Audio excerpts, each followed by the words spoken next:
Mechanics में एक बात बहुत इम्पोर्टेंट है, ये समझ लो।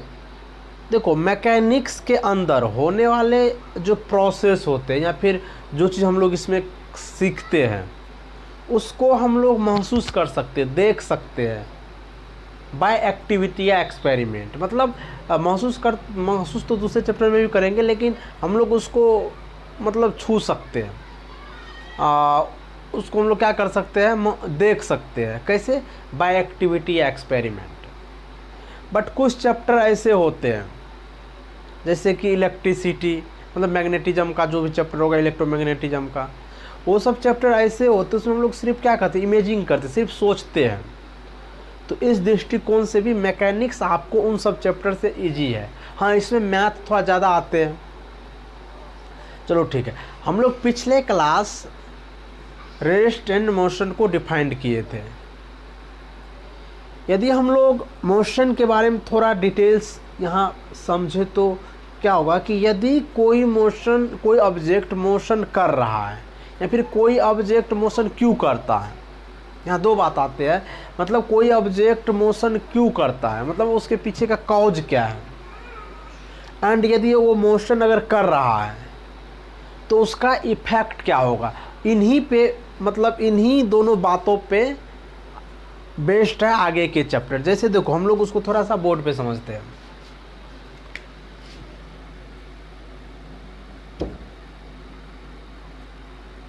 मोशन, देखो मोशन, एक बात है कि मोशन का कॉज क्या है, कॉज, इसका कॉज क्या है। आप इस चाहे तो कॉज ऑफ मोशन लिख सकते हो, मोशन, कॉज ऑफ मोशन। और दूसरा इफेक्ट, दूसरा क्या, इफेक्ट या इफेक्ट ऑफ मोशन।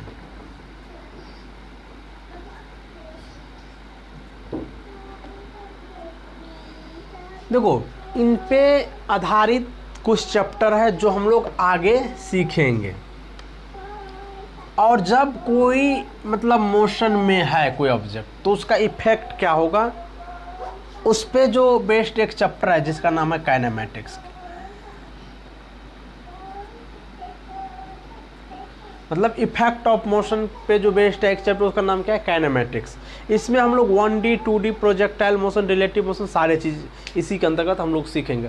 और हम लोग पिछले क्लास में ये भी हम बोल दिए थे, अगर कोई ऑब्जेक्ट मोशन में है तो क्या करता है, 5 पैरामीटर को अचीव करता है। क्या क्या था वो, displacement, distance, velocity, acceleration and speed था। यही 5 पैरामीटर था। तो आज हम लोग क्या करेंगे, काइनेमैटिक्स को ही स्टार्ट करने वाले हैं। देखो, काइनेमैटिक्स के 5 पैरामीटर में से फर्स्ट पैरामीटर है आपका डिस्टेंस। यदि हम लोग डिस्टेंस के एक्चुअल मीनिंग को समझे तो उसको हम लोग पहले बोर्ड पे कुछ एग्जाम्पल से समझते हैं, उसके बाद हम लोग प्रैक्टिकल भी कुछ एग्जाम्पल देंगे उसके लिए। ऐसे मानो कि P एक पॉइंट है और दूसरा पॉइंट की Q है, या फिर ऐसे समझो P किसी सिटी का नाम है और Q भी किसी सिटी का नाम है। तो किसी एक सिटी से दूसरे सिटी जाने के लिए इनफाइनाइट नंबर्स ऑफ ट्रैक हो सकता है, मतलब रोड हो सकता है, रास्ते हो सकता है। उनमें से हम लोग कुछ रास्ते का क्या करते हैं, यहाँ इमेज मतलब डायग्राम में बनाते हैं। मान लो ये फर्स्ट है, ये सेकेंड, ये थर्ड, ये फोर्थ। इसका क्या है, ये फर्स्ट, सेकेंड, थर्ड, फोर्थ। अब ऐसे समझो कि कोई व्यक्ति यहाँ P पॉइंट पे खड़ा है और वो क्या है कि बाइक लेके यहाँ से चलना चालू किए, और ये इस तरह से ऐसे ऐसे ट्रैक पे चल के, ऐसे ऐसे ट्रैक पे चल के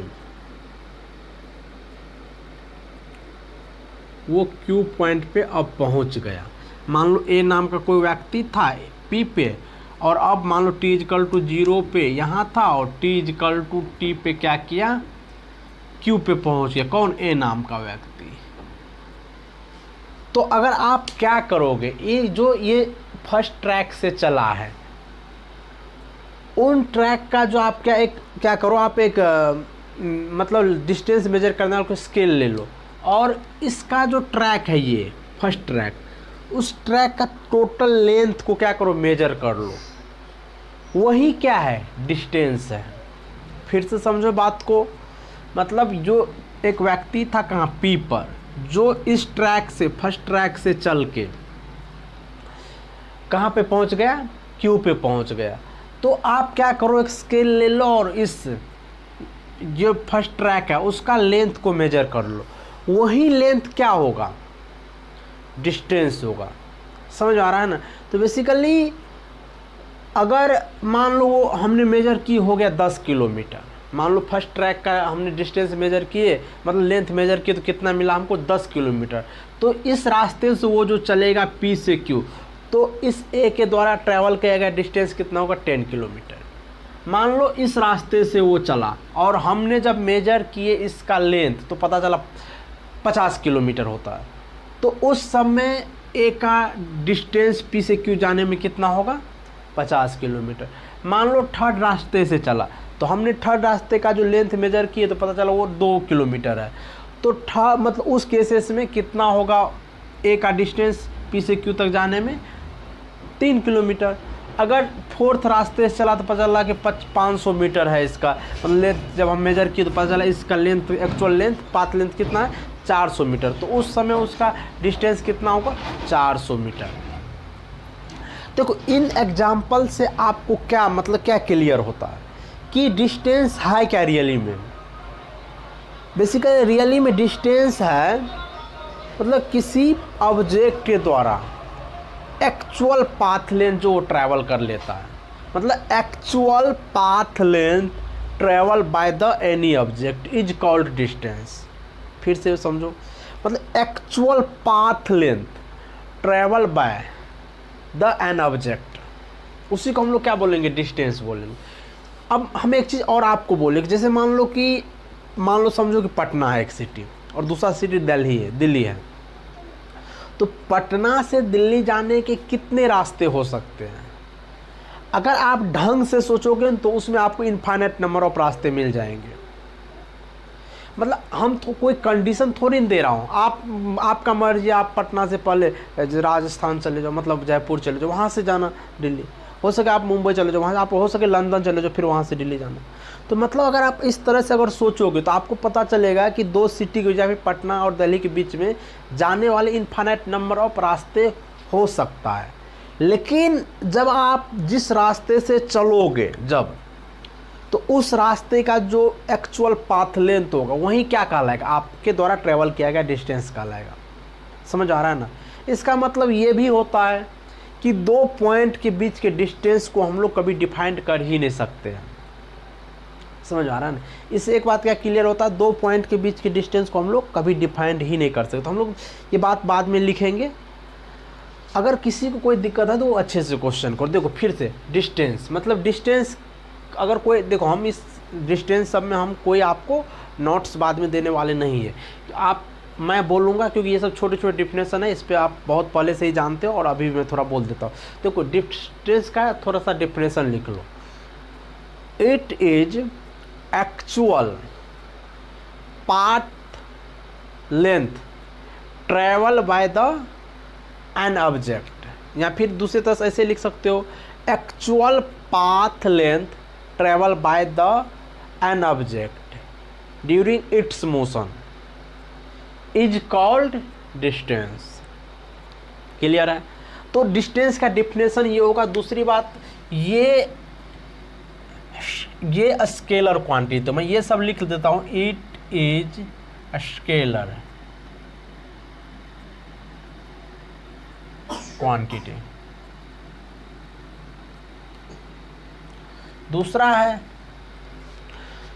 एसआई यूनिट जो है लेंथ का, वो क्या है, metre. SI unit of length, sorry distance, is metre, जिसको हम लोग स्मॉल एम से लिखते हैं। उसके बाद देख लो CGS unit of distance is क्या बोलो, सेंटीमीटर। समझ में आ रहा है ना। ये 3 पॉइंट को ध्यान में रखो, आगे हम लोग और समझते हैं। देखो अब क्या है, आगे की पॉइंट ये है कि अगर हम लोग चलते रहे, आगे बढ़ते रहे, तो बेसिकली मैं यहाँ खड़ा हूँ, मैं फिर यहाँ इधर चला तो हमारा ये डिस्टेंस अभी है, फिर मैं इधर चला तो ये भी डिस्टेंस हो गया। अगर फिर मैं इधर चला तो अभी भी क्या मेरा डिस्टेंस, मतलब मेरा पाथ लेंथ बढ़ ही रहा, मतलब फिर इधर चला तब भी मेरा पाथ लेंथ बढ़ ही रहा था। इससे एक चीज़ ऐसे समझो कि मान लो कोई पार्टिकल यहाँ से चलना चालू किए, वो पहले इधर चला, फिर इधर चला, फिर इधर चला, फिर इधर चला, फिर इधर चला, पता नहीं किधर किधर किधर, फिर यहाँ पहुँच गया, फिर इधर चला। तो जो पार्टिकल मतलब जिधर चले उससे हमें मतलब नहीं है, पर जिधर भी चलेगा क्या उसका पाथ लेंथ बढ़ता ही जाएगा। तो इससे ये बात क्लियर होता है कि आप के किसी ऑब्जेक्ट के मोशन के दौरान, या फिर आपके मतलब हम अगर मोशन करते हैं उसके दौरान, हमारे डिस्टेंस जो हमारे द्वारा ट्रैवल किए गए डिस्टेंस क्या होता है, नेगेटिव नहीं होता है। मतलब दूसरी बात बोल सकते हो, डिक्रीज नहीं करता है, हमेशा क्या करता है, इंक्रीज करता है। तो आप अगला पॉइंट यहाँ लिख लो, डिस्टेंस नेवर डिक्रीजेज, मतलब वो कभी डिक्रीज नहीं करेगा। या फिर ऐसे लिख सकते हो, it is always increases.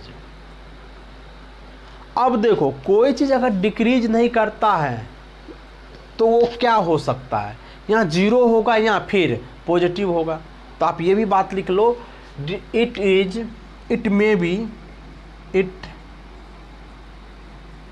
May be zero या पॉजिटिव।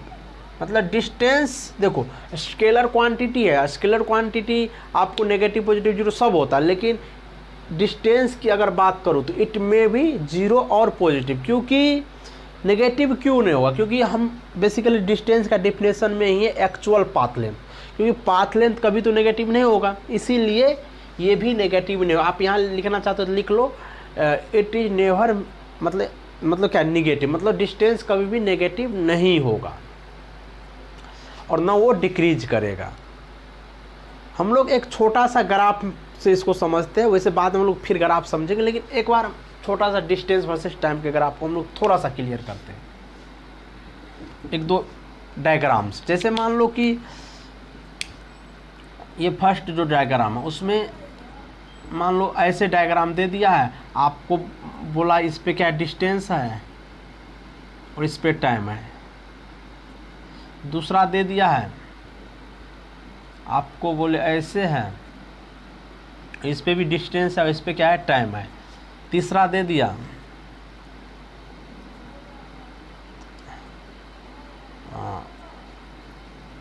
इस तरह से, इस पे क्या है, डिस्टेंस है और इस पे टाइम। एक चौथा भी ले लेता हूँ, जगह है मेरे पास।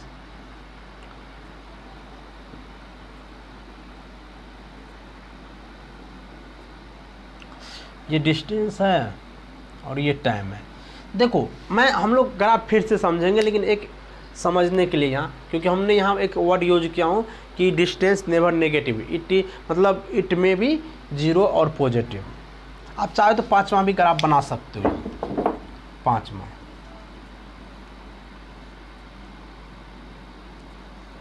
वो ऐसे है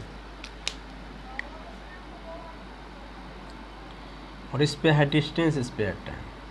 तो देखो हम लोग आपसे यहाँ क्वेश्चन ये पूछा गया है कि इनमें से कौन सा ग्राफ डिस्टेंस वर्सेस टाइम के लिए सही है, तो चूज करके देखो। हम लोग इसको क्लियर करते, देखो फर्स्ट वाले में ये डिस्टेंस है, ये टाइम है, तो बेसिकली ये डिस्टेंस, ये दोनों क्या है, इस ग्राफ को ढंग से आपको ग्राफ देखने आता है तो इसमें क्या लग रहा है कि मतलब टाइम भी बढ़ रहा है तो ये भी बढ़ रहा है, इसका मतलब क्या है, ये इसके लिए करेक्ट है। चलो दूसरा देखते हैं। इनमें देखो यहाँ तक अगर आप देखोगे तो ये डिस्टेंस तो बढ़ेगा लेकिन फिर घटना चालू हो गया, जबकि डिस्टेंस कभी घटता मतलब डिक्रीज नहीं करता है। यहाँ आ जाओ, इसमें तो डिस्टेंस हमेशा ज़रूर इंक्रीज किया है, लेकिन टाइम क्या हो गया, नेगेटिव, तो इसीलिए ये ग्राफ सही नहीं होगा। मतलब टाइम तो कभी नेगेटिव हो ही नहीं सकता, इसलिए। चौथा ग्राफ देखो, बेसिकली ये ग्राफ में क्या है कि यहाँ से यहाँ तक अगर आप देखोगे तो टाइम भी बढ़ा है और डिस्टेंस भी बढ़ा, पर इधर अगर आप चलोगे तो टाइम अभी भी क्या हो रहा है, बढ़ रहा है, लेकिन डिस्टेंस घट रहा है, जो कि पॉसिबल है ही नहीं। इस वाले ग्राफ में देखो 5 नंबर में टाइम बढ़ रहा है लेकिन डिस्टेंस हमेशा जीरो ही है, पर ये पॉसिबल हो सकता है क्योंकि हम लिखे है इट मे बी जीरो और पॉजिटिव, मतलब डिस्टेंस जीरो भी हो सकता है और पॉजिटिव भी हो सकता है। तो आपका इसमें अगर करेक्ट की बात करें तो 1 और 5 होगा। हम लोग डिस्टेंस मतलब एक ऐसे सिंपल एग्जांपल हम लोग दिए यहाँ, हम लोग इसको फिर से समझेंगे, किसको, डिस्टेंस वर्सेस टाइम ग्राफ क्या होता है, डिस्टेंस जो भी है इस ग्राफ को हम लोग फिर से एक बार करेंगे, पर एक छोटा सा एग्जांपल हम लोग समझे यहाँ।